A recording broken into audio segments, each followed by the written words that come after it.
오늘 우리가 읽은 이 본문 말씀의 배경은 이스라엘이 멸망하고 70년 동안 바벨론의 포로로 끌려갔던 이스라엘 백성들이 포로 생활을 마치고 이제 다시 이스라엘 땅으로 귀환할 때 이야기입니다. 그때 이스라엘 백성들에게 이제 무엇을 해야 되는지 하나님이 명령하시는 사명의 말씀입니다. 이스라엘 백성들이 바벨론에서 자유를 얻어서 예루살렘으로 귀환을 했는데 돌아와서 보니까 이스라엘 땅이 많이 황폐되어 있습니다. 파괴되어 있습니다. 그것을 보면서 착잡했습니다. 그 마음이 착잡한 이유가 두 가지였는데 첫 번째는 눈에 보이는 예루살렘 성전이 이방인들의 발에 짓밟혀서 다 황폐되어 있기 때문에 그것을 바라보면서 가슴이 아팠고요. 또 한 가지는 눈에 보이는 성전뿐만 아니라 눈에 보이지 않는 하나님을 향한 믿음까지도 오랜 시간 동안 변질되어 버렸고 다 망각되어 버려서 그래서 그것을 바라보면서 마음이 아팠고 착잡했습니다. 마음이 착잡해진 이유가 두 가지였는데 하나는 눈에 보이는 성전이 완전히 회파되고 파괴되어서 그랬고요. 또 하나는 눈에 보이지 않는 믿음이 오랜 시간 동안 변질되어서 이스라엘 백성들이 그것을 바라보면서 하나님 앞에 부끄럽고 해서 마음이 무겁고 착잡했습니다. 그때 하나님은 오늘 이 말씀을 주시면서 이렇게 말씀하십니다. 아니다. 내가 너희에게 새로운 사명을 줄 것이다. 너무 마음 아파하지 마라. 너희는 하나님의 자녀인데 이제 하나님의 자녀에게 주는 새 말씀을 붙들고 새 일을 감당하면 된다 하시는 말씀이십니다. 무슨 일을 하라고 하시는지 그 사명의 말씀이 오늘 12절 말씀인데요. 12절에 이렇게 되어 있습니다. 황폐된 곳을 다시 세우고 파괴된 기초를 다시 쌓는 것이라고 하고 있습니다. 이것이 하나님의 백성들이 해야 할 가장 중요한 일이라고 이제 바벨론에서 돌아온 이스라엘 백성들에게 하나님이 하시는 말씀입니다. 여러분, 이것은 그냥 성전을 건축하라는 얘기일 뿐만 아니라 그것보다도 오히려 더 믿음에 관련된 이야기입니다.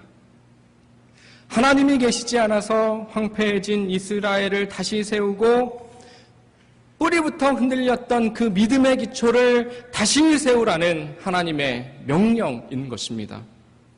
12절에 나오죠. 오래 황폐된 것들을 다시 세워라. 이것은 무너진 성전을 다시 건축하라는 말씀이면서 동시에 하나님을 향한 믿음의 기초를 다시 세워나가는 일에 너희가 주역이 되라고 하시는 하나님의 말씀인 것입니다. 오래도록 황폐되어진 것을 다시 재건하고 회복하는 것은 매우 어려운 일입니다.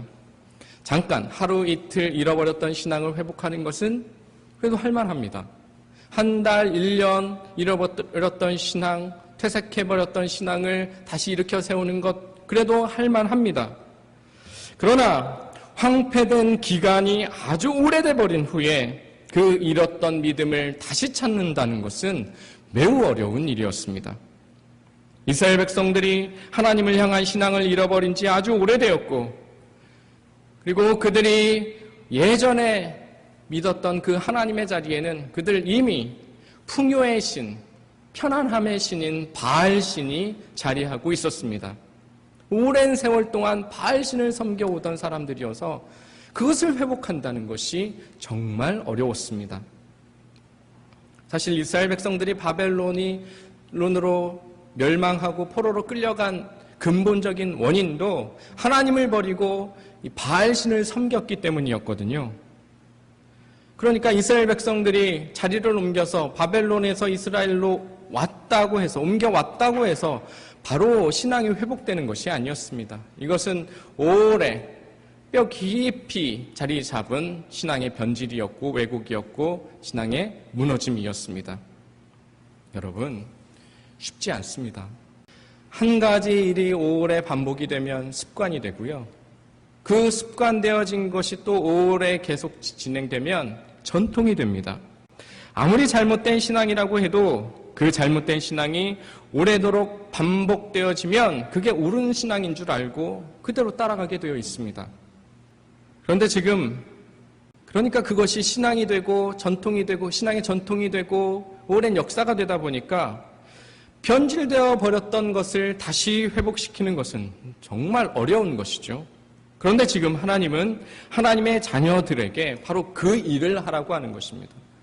정말 오래도록 반복되어 온 전통을 새로 깨뜨리고 이제는 진정한 신앙을 회복시켜야 돼야 된다. 파괴되었던 믿음의 기초를 다시 회복시키라고 하나님이 명령하고 계십니다. 저는 이 말씀이 2살째 되는 우리 보고타 교회에 주시는 하나님의 말씀이라고 믿어 의심치 않습니다. 하나님이 우리에게 소망하시는 것은 이 땅에 회파된 교회, 그리고 이 땅의 기초가 오래되도록 잘못된 믿음들을 다시 회복시키는 일에 하나님은 지금도 하나님의 사람들을 부르고 계시고 그 일을 하기 위해서 불러주시고 일을 시키시고 계시다고 저는 믿습니다. 오래도록 잘못되었기 때문에 그것을 바로잡고 고치는 일은 매우 어렵지만 그러나 하나님께서 우리에게 힘 주신다면 한번 해볼 만한 가치가 있다고 믿습니다. 잘못된 신앙이 오래도록 반복되면 습관이 되고 습관이 오래도록 반복이 되면 전통이 되어버렸는데 여러분 그건 참 바꾸는 일이 쉽지 않은데 그러나 우리가 이 시대에 신앙을 가지고 해야 할 일이 있다면 하나님의 말씀 따라 다시 한번 기초를 세워보는 것이고 변질된 것들을 고쳐보는 것이고 진정한 신앙이 무엇인지 고민해보며 그것을 붙들고 실험해보는 것이다라고 말씀하고 있는 것입니다. 여러분이 생각하시는 오늘날의 교회, 특히 우리 한국교회들, 우리 이민교회를 포함한 우리 한국교회들 어떤 모습이라고 생각하십니까? 우리 믿는 사람들의 모습 과연 어떻다고 생각하십니까? 자신 있습니까? 내놓을 만큼 믿지 않는 사람들 앞에 아니면 다른 종교를 가지고 있는 사람들 앞에도 자랑하듯이 내놓을 만한 모습입니까? 저는요 예수 믿는 사람이고 또 예수 믿는 사람들 중에서도 기독교 한복판에 있는 목사이지만 어디 가서 예수 믿는다고 목사라고 떳떳하게 얘기하지 못하고 있습니다. 이거 참 부끄러운 고백인데요. 사실 제가 그러고 있습니다. 목사라고 얘기하는 게 사실 부끄럽습니다. 기독교를 바라보고 또 교인들을 생각하고 교회를 보는 시선이 너무 따가워져 버린 세상이라서요. 그래도 이민교회는 좀 덜하지만 한국은 더 심하고요. 그러다 보니까 예수 믿는 사람들에 대해서 별로 그렇게 높이 평가하지 않습니다. 차라리 예수 믿는다고 얘기하지 않는 게 점수 깎이지 않는 시대가 되어버렸습니다. 참 부끄러운 이야기지만 이렇게 예수 믿는다는 것을 떳떳하게 밝히지 못할 정도입니다. 이미 한국교회의 신앙을 평가하는 내용들이 많이 쏟아져 나오고 있는데 이건 주관적인 평가가 아니라 객관적으로 기관에서 발표한 보고서들인데요. 여러분 한번 들어보시기 바랍니다. 국제사회에서 한국교회를 바라보며 평가를 이렇게 하고 있습니다. WCC라고 하는 세계교회협의회에서 보고서를 하나 작성해서 이렇게 발표를 했는데 한국교회에 대해서 언급을 이렇게 하고 있습니다. 들어보십시오. 한국교회의 70년대, 80년대 폭발적인 양적 성장은 세계교회가 놀라움을 갖고 주목하는 바이지만 그 내용을 보면 무속신앙, 즉 샤머니즘의 신앙 형태와 유사한 점이 많이 드러난다. 70년대, 80년대 역사의 유례가 없을 정도로 폭발적인 성장을 한국교회가 이뤘지만 그러나 세계교회가 객관적으로 한국교회를 딱 봤을 때 그것이 이게 기독교 신앙인지 샤머니즘인지 분간을 하기가 어려울 정도의 신앙의 내용을 가지고 있다라고 판단을 하고 있다는 것입니다. 그동안 대부분의 교회에서 가르치는 내용들이 많이 이런 내용들이었다는 것입니다. 그것이 60년대, 70년대, 80년대 지금에 이르기까지 이어져 왔다면 그것은 우리 한국교회의 전통이 되어 왔고 역사가 되어 왔다는 것이죠. 그것이 신앙의 기준이 되어 왔고 전통이 되어 왔습니다. 자, 이번에는 교회를 다니지 않는 한국 사람들이 한국 교회와 한국 교인들을 향해서 내리는 평가입니다. 한번 들어보십시오. 한국 기독교는 내부적으로는 뜨거운 열정과 깊은 헌신의 모습이 있음에도 불구하고 신앙과 생활의 분리, 배타적이고 이기적인 모습으로 인해 사회적 영향력이 점차 줄어들어가고 있다. 지금 한국 사람들이 한국 교회를 보면서, 교인들을 보면서 이렇게 보고 있다는 것입니다. 이렇게 평가하고 있다는 것입니다. 열정은 많고 대단히 뭔가 헌신도 많이 하고 맨날 교회 가는 모습이고 뭔가 정말 열심히 뭔가를 하고 있지만 그럼에도 불구하고 세상 사람들이 볼 때에는 그들이 말하는 신앙과 그들의 삶이 많이 분리되어 있고 오히려 믿지 않는 사람들 못지않게 이기적인 모습이라는 것입니다. 배타적이라는 모습입니다. 그래서 사회에서 기독교 믿는 사람들의 영향력이 점점점 약해지고 줄어들고 있다라고 평가하고 있습니다. 그렇기 때문에 한국 사회에서는 내가 예수 믿는다라고 자신 있게 말할 수 없는 지경에 있는 상황에 이르렀다는 것이죠. 네, 목사님, 그건 한국교회죠. 아직 이민교회는 그 정도는 아닌 것 같습니다. 그런데 여러분, 우리 이민교회라고 해서 한국교회하고 얼마나 다릅니까? 나타나는 현상은 조금 덜할지 몰라요. 그러나 우리는 한국교회의 모습을 그대로 따라가고 있습니다. 10년 후에 한국교회의 모습이 지금 우리의 모습이라고 판단을 하고 정리를 해도 별로 틀린 말은 아닙니다. 얼마나 다릅니까?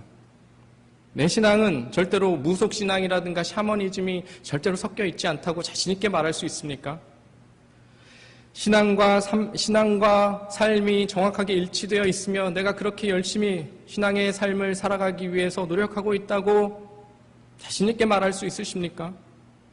믿지 않는 사람들이 우리 신앙의 모습을 보고 우리 기독교를 보고 저렇게 살아가야 되겠다, 저렇게 살고 싶다라고 부러워하고 그렇게 인정해 줄 만한 모습이 여러분의 모습입니까? 한국교회에서는요, 이제는 큰 교회에서 아들에게 교회를 물려주는 세습이 이제는 당연하게 되었습니다. 한 10여 년 전에는 처음으로 이 세습이 이루어지니까요, 난리가 났었습니다. 막 사회적으로 이슈도 되고요, 언론에서도 막 떠들어대고요, 굉장히 큰 이슈가 됐었습니다. 그런데 지금은 너무 당연한 게 됐습니다. 다 그렇게 하는 줄 압니다. 한 번 하면, 그리고 그것이 자꾸 반복이 되면 습관이 되고 그게 전통이 되는 거예요. 물질의 풍요가 하나님의 축복이고 육체의 건강이 하나님의 축복이라는 개념은 한국교회 신앙에 불변하는 기준이 되어 왔습니다. 그게 아닌데 자녀들이 좋은 대학에 가는 거, 학교에 가는 거, 그것이 축복의 개념이라고 생각하게 된 지 오래되었습니다. 그렇지 않으면 축복받지 못한 사람으로 우리는 생각하게 되었습니다. 하나님은 절대로 그렇게 말씀하신 적이 없으신데, 그게 아닌데 우리의 신앙 바닥에는 그런 가치와 그런 기준이 확고하게 자리 잡고 있습니다. 우리는 30년, 40년, 50년 그렇게 신앙생활을 해왔기 때문에 그것이 신앙이라고 생각하고 그것이 신앙의 기준이라고 생각하고 그것이 신앙의 전통이 되어 왔습니다.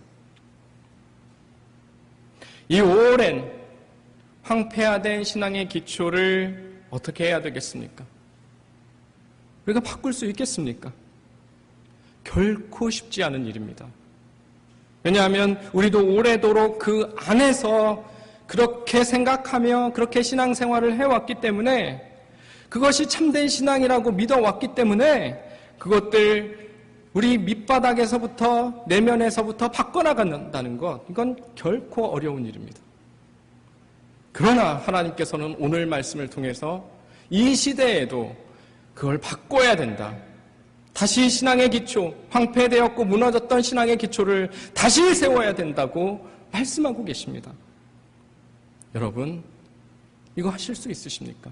할 마음 있으십니까? 우리가 그것을 추구하고 그렇게 생각하는데 그것을 바꿀 수는 없습니다. 그것을 고쳐서 새롭게 회복하는 일을 할 수 없습니다.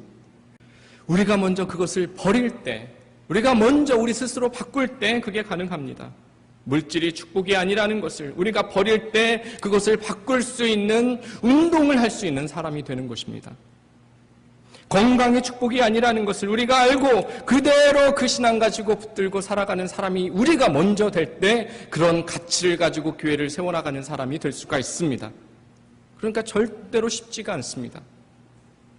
그러나 하나님은 다시 바벨론의 포로에서 예루살렘으로 귀환하여 다 파괴된 성전을 보면서 착잡한 마음으로 바라보고 있는 하나님의 백성들을 향해 너희가 믿음의 기초를 다시 세워라고 말씀하셨던 것처럼 오늘날에도 하나님께서는 우리를 향해서 이 일을 부탁하고 계십니다. 이 일을 하라고 명령하고 계십니다. 이것이 너희의 사명이라고 말씀하고 계십니다.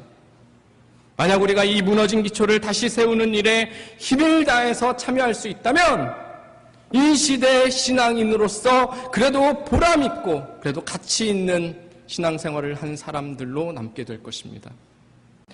여러분, 우리 교회에 오셔서 우리 교회에서 신앙생활 하시는 것 여러분 어떻게 생각하십니까?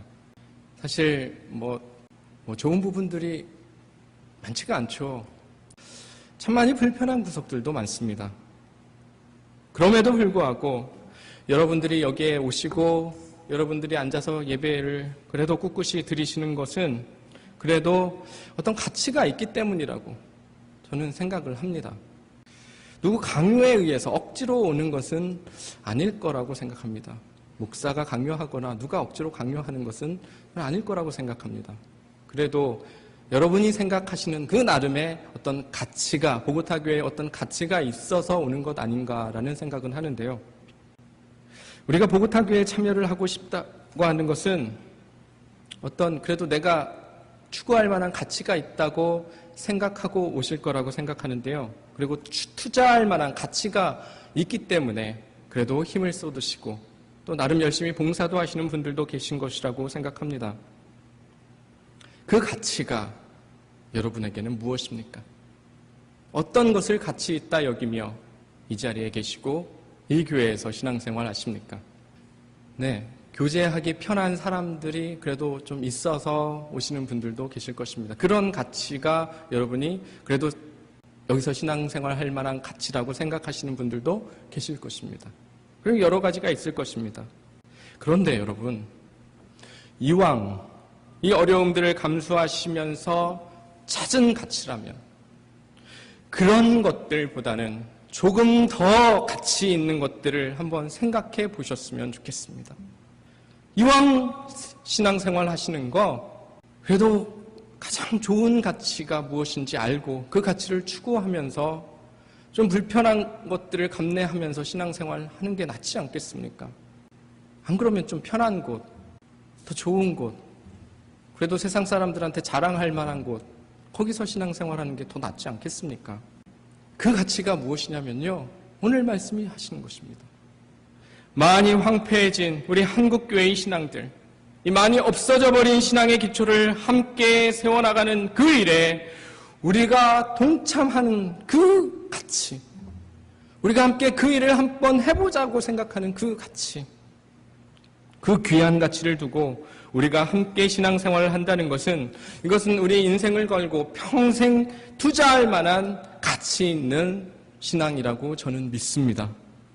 여러분, 우리가 힘들고 어렵지만 함께 이를 위해서 기도하며 믿음의 기초를 회복시키는데 최선을 한번 다해보시는 저와 여러분 되실 수 있기를 주님의 이름으로 축복합니다. 그러면 여러분, 이 일 누가 할 수 있습니까? 어떤 사람이 할 수 있습니까? 굉장히 제가 거창하게 얘기한 것 같고요. 큰 사명인 것 같은데 이런 일들 과연 어떤 사람이 할 수 있는 것입니까? 어떤 꿈을 가지고 비전을 가지고 어떤 계획을 가지면 할 수 있습니까? 아니면 돈도 많고 어떤 사회적인 지위가 높은 사람이면 이런 일을 할 수 있습니까? 아니면 성격이 적극적이어서 막 추진력 있게 일하면 이런 일을 할 수 있습니까? 그런데 그것보다도 더 중요한 일이 있습니다. 오늘 성경 본문에는 하나님은 그런 사람들에게 일을 맡기신다고 하시지 않으시고 바로 이런 사람에게 하나님이 이 일을 맡기신다 하시면서 사람의 모습을 보여주십니다. 바로 이런 사람들입니다. 11절 같이 읽도록 하겠습니다. 11절 시작. 여호와가 너를 항상 인도하여 메마른 곳에서도 내 영혼을 만족하게 하며 내 뼈를 견고하게 하리니 너는 물된 동산 같겠고 물이 끊어지지 아니하는 샘 같을 것이라. 이 11절 안에 이 하나님이 주시는 사명, 이 일을 감당할 만한 사람의 모습이 어떤지를 보여주고 계십니다. 무엇입니까? 하나님을 항상 느끼며 우리 영혼이 만족해 되는 것. 이건 바로 은혜 받는 것입니다. 그리고 내 뼈를 견고하게 하는 것. 우리의 영적인 뼈가 하나님은 늘 건강해지도록 하나님께서 내 곁에서 함께 하시는 것을 항상 느끼면서 또 예배 때마다 하나님을 만나고 하나님의 음성을 들으면서 그렇게 신령과 진정으로 예배하는 사람들이 이 일을 감당하는 사람이라고 말씀하고 계십니다. 특별한 사명, 이 사명을 가지고 태어나는 것이 아니라고 하십니다. 특별한 어떤 달란트와 재능을 가진 사람들에게 이 일이 맡겨지는 것이라고 하지 않습니다. 어떤 꿈을 갖고 이런 비전을 갖고 있는 사람이 이 일을 하는 것이 아니라고 하십니다. 돈이 많고 사회적인 능력이 있는 사람이 이 일을 하는 것도 아니라고 하십니다. 성격이 적극적이어서 어떤 일을 추진할 수 있는 역량이 되는 사람이 이 일을 하는 것도 아니라고 하십니다. 하나님이 내 옆에 계시다는 것을 언제 어디서나 느낄 수 있는 그 사람에게 하나님은 시대적인 이 일을 감당하게, 이런 큰 일도 감당하게 하신다라고 말씀하고 계십니다. 이게 바로 오늘 본문이 주는 메시지입니다. 메마른 곳에서도, 저는 이것을 가진 것이 별로 없는 곳에서도 우리 얘기 같습니다. 이 말씀 읽으면서 많이 은혜 받았습니다. 메마른 곳에서도. 지금 황폐해진 예루살렘 성전의 모습을 보면서 착잡해하는 이스라엘 사람들에게 하나님이 그렇게 말씀하시는 것입니다. 메마른 곳에서도 내 영혼을 만족하게 하며 내 뼈를 견고하게 하리니. 예루살렘 성전은 다 무너져 버렸지만 그럼에도 불구하고 하나님께서는 우리 마음 가운데 영적인 은혜가 넘쳐나게 하시겠다고 하십니다. 우리는 특별히 가진 게 많지 않습니다. 특별히 좋은 시설이나 화려한 인프라나 프로그램을 가지고 있지도 않습니다. 그리고 앞으로도 별로 거기에 대해서는 다를 바가 없을 것 같습니다. 별다른 일 없으면 저희는 예배당을 짓는 일에, 예배당을 건축하는 일에 몰두할 생각도 없습니다. 예배당과 믿음은 별로 관계가 없는 것 같습니다.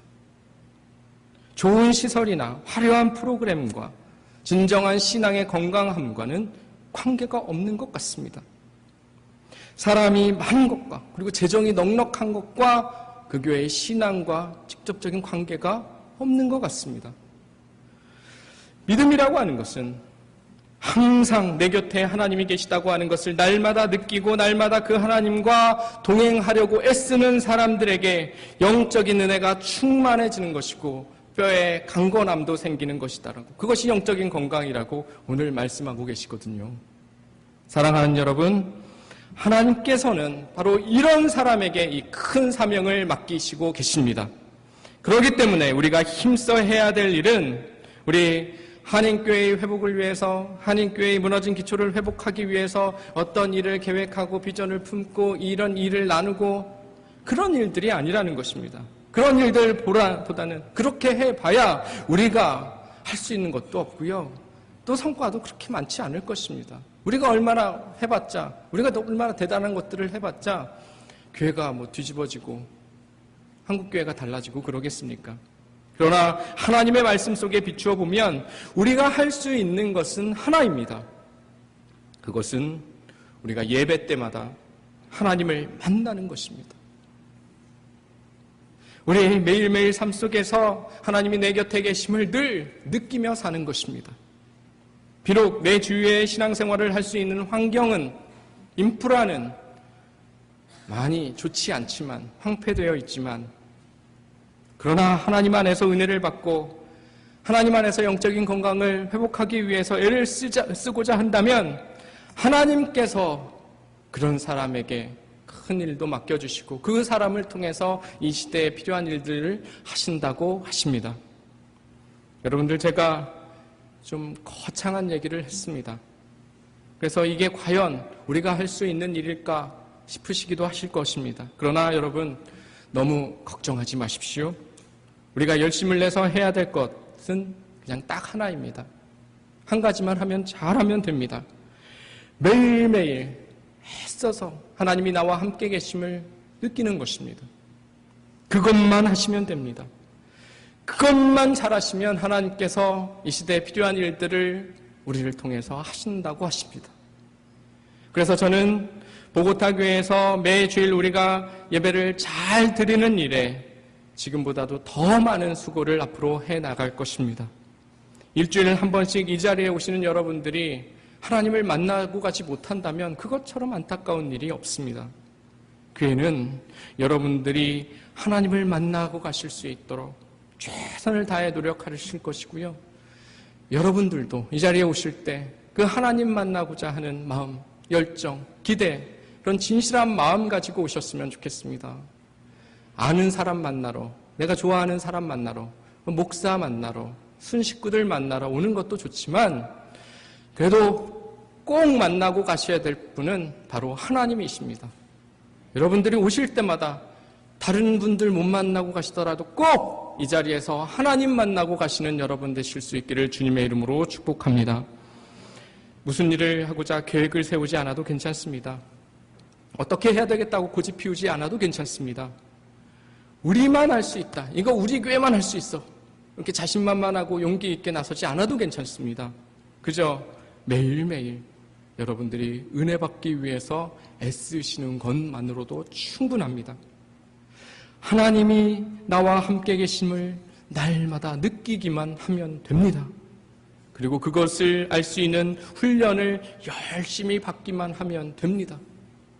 비록 예배당이 없어도 시설과 인프라가 충분하지 않고 불편해도 모든 것이 황폐되어 있는 것 같아 보여도 하나님이 함께 하심으로 내 영혼이 만족하게 되고 내 뼈가 든든해지는 것을 우리 보고타 교회를 통해서 다들 체험하시고 그렇게 신앙생활 하실 수 있기를 바랍니다. 그러면 됩니다. 더 이상도 이하도 없습니다. 그 뒤에는 하나님께서 사람을 불러 일을 맡기실 것이고 그 일을 할 수 있는 힘과 지혜도 그때그때 주실 것입니다. 그것이 되면 우리 모든 것을 할 수 있는 하나님의 강한 용사로 세워지는 것입니다. 요셉은 겸손 하나만으로 가지고 있었던 사람이었습니다. 모세는 하나님의 큰일을 할 수 없다고 도망갔던 사람이었고 다윗은 그저 자기가 가지고 있는 하나님을 향한 믿음 하나 지키는 데 애썼던 사람이었고 요나는 하나님께로부터 받은 큰 사명을 거절한 사람이었고 예수님의 제자들은 무식했던 촌사람들이었습니다. 그러나 여러분, 하나님은 그 각각의 사람들을 가지고 그 각각의 시대에 세우셔서 황폐해진 믿음의 기초를 다시 세우시는데 한 사람 한 사람 다 사용하셨습니다. 보고타 교회에서 신앙생활 하시면서 우리에게 필요한 것은 하나님이 나와 함께 하신다. 하나님이 나를 지켜주신다. 하나님이 나와 동행하신다. 황폐한 모든 상황에서 하나님은 나에게 은혜를 주시고 나와 함께 해주신다는 것을 느끼며 살아가는 것입니다. 그거 하나 잘 하실 수 있기를 바랍니다. 그것을 위해서 최선을 다해 보고타 교회에서 신앙생활 잘 하셔서 더 없는 기쁨 늘 누리시며 사시는 저와 여러분 되시기를 주님의 이름으로 간절히 축원드립니다.